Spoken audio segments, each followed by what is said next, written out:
আসসালামু আলাইকুম এভরিওয়ান, সবাই কেমন আছেন? আমরা আলহামদুলিল্লাহ ভালো আছি। তো আজকে হচ্ছে হাজব্যান্ডের ছুটির দিন, বৃহস্পতিবার।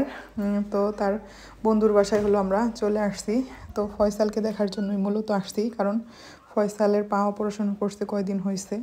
তো যেতে পারিনি, ভাবছিলাম যে হসপিটালে যাব দেখতে, কারণ হসপিটাল হচ্ছে আমার বাসার থেকে অনেক কাছে। তো হসপিটাল যেতে পারিনি কারণ আমার শরীরটা অনেক খারাপ ছিল, আবার ওয়েদারও ভালো ছিল না, তার জন্য আর যেতে পারিনি। তো ভাবলাম যে বাসায় চলে যাই, ফাইনালি বাসায় চলে আসছি দেখতে।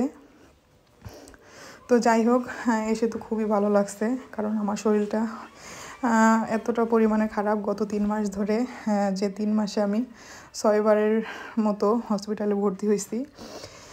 আসলে বিদেশে বাড়িতে ছোট বাচ্চা রেখে হসপিটালে ভর্তি হওয়া যে এতটা কষ্টের, বা এটা কাউকে বোঝানো যাবে না, যে শুধু মা সেই বুঝবে। আসলে অনেকে এটাকে নিয়ে নেগেটিভ কথাও বলছে। হ্যাঁ, যাই হোক, যার যেমন কমন সেন্স সে সেটাই মনে করে।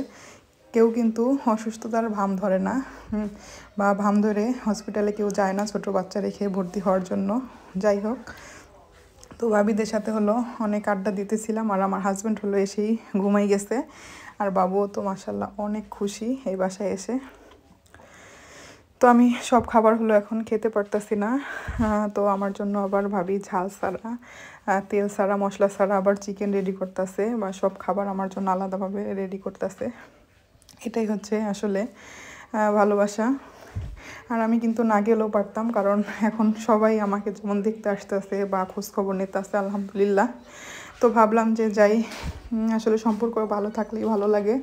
যে কেউ অসুস্থ থাকলে তাকে দেখতে যাওয়া, বা তার বিপদে আপদে পাশে থাকা, এইটাই হচ্ছে আসলে আমাদের জীবন।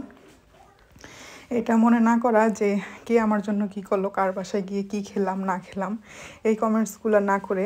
আসলে কেউ কিন্তু কার বাসায় খাওয়ার জন্য যায় না, সুন্দর একটা সময় কাটানোর জন্য যায়।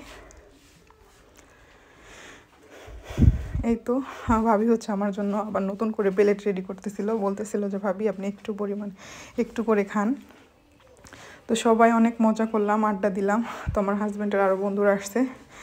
তো এখন হলো ভাই আমাদের বাসায় নামাই দিয়ে যেতেছে, এখন প্রায় রাত 11টার মতো বাজে। তো অনেক ভালো লাগলো, অনেক ভালো সময় কাটালাম। সবাই আমার জন্য দোয়া করবেন। আসসালামু আলাইকুম।